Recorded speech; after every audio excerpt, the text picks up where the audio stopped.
Hello everyone, welcome back to my channel Chemistry Chat Chat. So guys, this is the part number 8 and in this part we will study about the isobars and isotones. So उसको discuss करने से पहले सबसे पहले हम बात कर लेते हैं फिजिकल और केमिकल प्रॉपर्टीज़ की। तो फिजिकल प्रॉपर्टीज़ आपको पता है क्या होती है, उनका अपीयरेंस कैसा है, उनका शेप साइज़ कैसा है, ठीक है, और ऑडर वगैरह क्या है उनका, ठीक है, स्मेल होती है नहीं होती है, तो वो सब हमारी हो जाती है फिजिकल प्रॉपर्टीज़।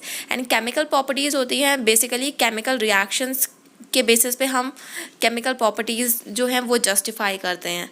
तो अब क्या है, क्वेश्चन ये है कि why chemical properties of all element isotopes are same but physical properties are different.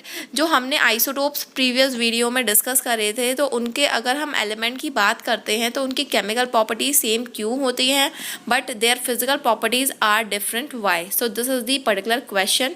And chemical properties मैं आपको बता दूँ डिपेंड करती हैं दो फीचर्स पे, इलेक्ट्रॉन और प्रोटॉन के नंबर पे। तो इलेक्ट्रॉन प्रोटॉन का नंबर सेम होता है, जिसकी वजह से क्या होता है कि वहाँ पर इलेक्ट्रॉनिक कॉन्फ़िगरेशन जो है किसी भी एटम का एलिमेंट में वो सेम रहता है। जब आपके क्या है इलेक्ट्रॉनिक कॉन्फ़िगरेशन सेम हो गया तो that means chemical properties automatically same हो गई। For example if I am talking about the chlorine, तो आपको पता है कि क्लोरीन में दो आइसोटोप्स होते हैं, क्लोरीन 35 एंड क्लोरीन 37, और दोनों का एटॉमिक नंबर 17 होता है, ठीक है। जब एटॉमिक नंबर 17 है दैट मीन्स इलेक्ट्रॉन का नंबर और प्रोटॉन का नंबर दोनों ही क्या है 17 है, बट यहाँ पर जो है मास नंबर वो चेंज हो जाएगा, ठीक है, एंड नंबर ऑफ न्यूट्रॉन्स जो हैं वो भी डिफरेंट है, ठीक है। बट यहाँ पर हमको किससे मतलब है, इलेक्ट्रॉन और प्रोटॉन के नंबर से। तो electron proton are same, that's why their chemical properties are also same, ठीक है।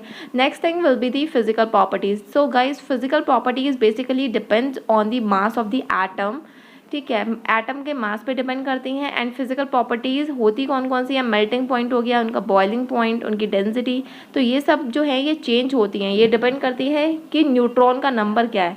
अब क्या है, आपको पता है कि एटम का जो मास है वो चेंज हो रहा है, क्योंकि फर्स्ट वाले में जो क्लोरीन का आइसोटोप था वहाँ पर मास था 35, ठीक है, और दूसरे वाले आइसोटोप में क्लोरीन का मास कितना था 37।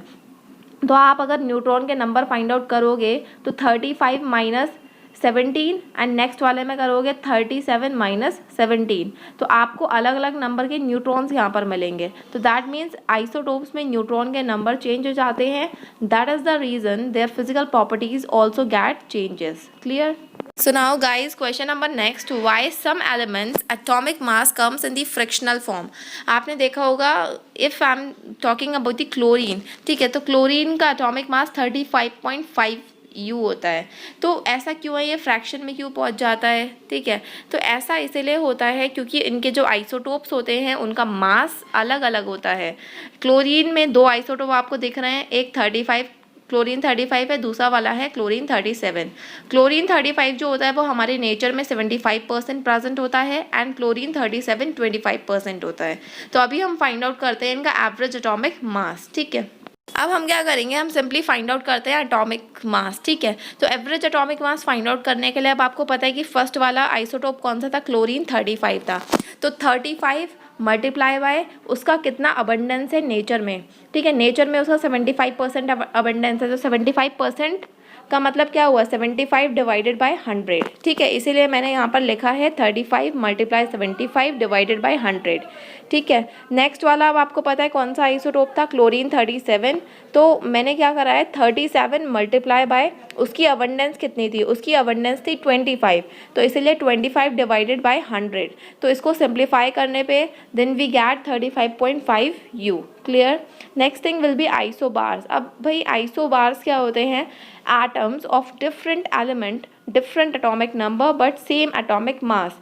वो एटम जिसमें अलग अलग एलिमेंट्स हों और अलग अलग उनका एटॉमिक नंबर हो लेकिन एटॉमिक मास जो होता है वो सेम होता है, उनको हम बोलते हैं आइसोबार्स, ठीक है। या फिर हम बोल सकते हैं दूसरे वे में कि नंबर ऑफ प्रोटॉन्स जो होते हैं वो अलग होते हैं बट न्यूक्लियॉन्स के नंबर सेम रहते हैं।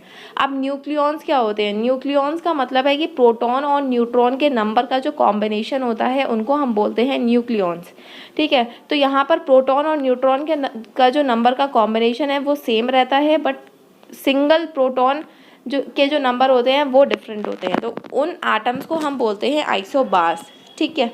So now let's see this particular table. अब आपको दिख रहा होगा कि आइसोबार में मैंने यहाँ पर सोडियम लिया है, मैग्नीशियम लिया है। तो सोडियम का एक हमने आइसोटोप ले रखा है, ठीक है, 11 है उसका एटॉमिक नंबर, और ऊपर एटॉमिक मास कितना है 24, ठीक है। दूसरा वाला हमने मैग्नीशियम लिया है 12 और 24। देन अब आपको दिख रहा होगा प्रोटॉन के नंबर दोनों में चेंज है। सोडियम में प्रोटॉन के नंबर 11 है। प्रोटॉन के नंबर कैसे आप फाइंड आउट करते हो? प्रोटॉन के नंबर का मतलब है कि जो उसका एटॉमिक नंबर है वही प्रोटॉन के नंबर हो जाएंगे। तो 11 हो गए सोडियम, मैग्नीशियम हो गए 12।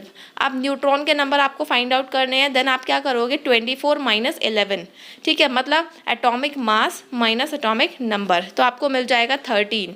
देन मैग्नीशियम के सिंपली मिल जाएंगे आपको 12। Then when you adding these proton and neutron number then you will get the nucleons number. तो जब आप इसको ऐड करोगे तो आपको मिल जाएगा नंबर ऑफ न्यूक्लियॉन्स, और we can say mass number. तो 24 ही सोडियम में आ रहा है एंड मैग्नीशियम में भी कितना आ रहा है 24। आप काउंट कर लो, ऐड करके देख लो कि 11 और 13 को करोगे तो मिलेगा 24, एंड 12 और 12 को ऐड करने पे भी 24 मिलेगा। तो दैट मीन्स ये पर्टिकुलर सोडियम और ये पर्टिकुलर मैग्नीशियम जो है वो एक दूसरे के क्या है, आइसोबार्स हैं, ठीक है। देन आर्गन का मैंने यहाँ पर लिया है example, and next will be chlorine. तो आपको दिख रहा होगा यहाँ पर 18 है प्रोटॉन, यहाँ पर 20 है, एंड न्यूट्रॉन उसमें 22 हैं, नीचे वाले में 20 हैं। तो आप इनको जब ऐड करोगे तो आपको 40 मिलेगा। तो 40 will be their mass number, तो that means their number of nucleons are same, okay. So next thing is isotones.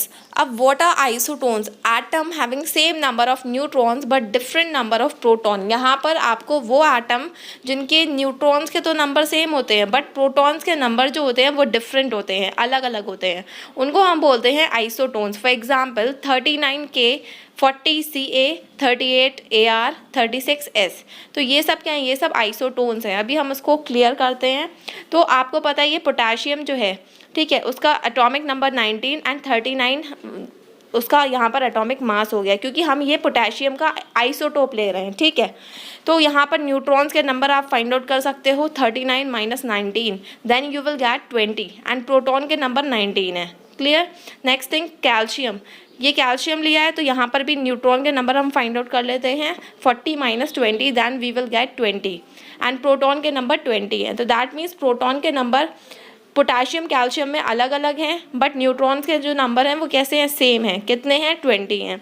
Simply यहाँ पर आर्गन और सल्फर के भी हम फाइंड आउट कर लेते हैं, then we get the number of neutrons will be 20। तो आपको दिख रहा होगा कि चारों केसेस में क्या है कि प्रोटॉन के नंबर चेंज हो रहे हैं बट न्यूट्रॉन के नंबर जो हैं वो सेम हैं। तो that means these all are the isotones, clear. So guys, if this video is helpful for you, then please hit the like button, share and subscribe my channel, and also press the bell icon for new videos notifications.